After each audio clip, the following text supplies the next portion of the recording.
Sydney is a city with everything to offer, and its dining scene is no different.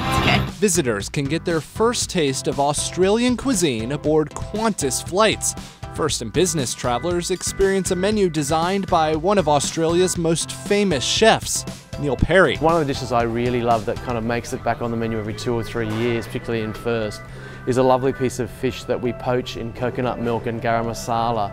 And we're quite famous for it, the original rock pool, and it just flies beautifully because curries and food with full flavours just taste so good in the air. In economy and premium economy, passengers enjoy meals inspired by Perry and prepared with the finest Australian produce. The whole philosophy is exactly the same as I have in the restaurants. That's sourcing the best ingredients we can find, keeping it really seasonal, and making sure that we train and work with the people that are going to deliver it, which is the crews. Qantas and Perry work hand in hand to source ingredients from Australian producers, as well as the airline's many destinations.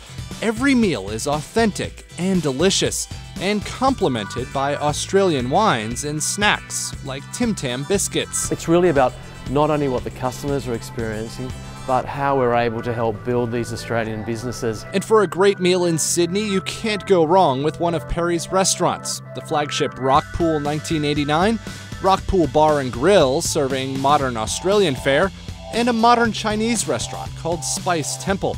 Perry's widely acclaimed eateries feature unique Australian plates loaded with influences from around the world. And when Perry dines out in Sydney, he often seeks those same flavors. One of his top picks, the Bridge Room, specializes in dishes crafted with fresh, seasonal ingredients. Some items are slow cooked over charcoal, a Japanese tradition. Perry also recommends Esther, a restaurant run by 2 of his former employees. It's just a fantastic endeavor for young kids trying to do really great things. Got a wood-fired oven, bakes the bread there every day, some of the best bread in Sydney. For an Australian-inspired meal, Perry suggests Billy Kwong in Potts Point.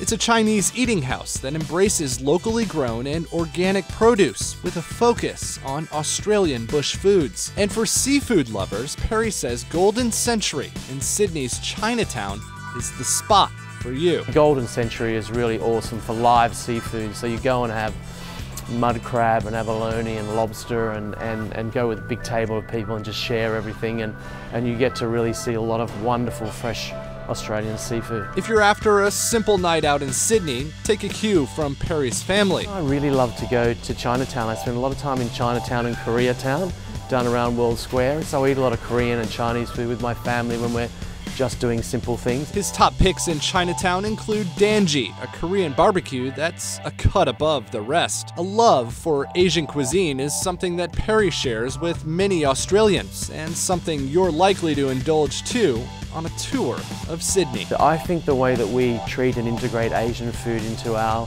food is completely different to the way anyone else does it in the world, because I think we do it with such understanding.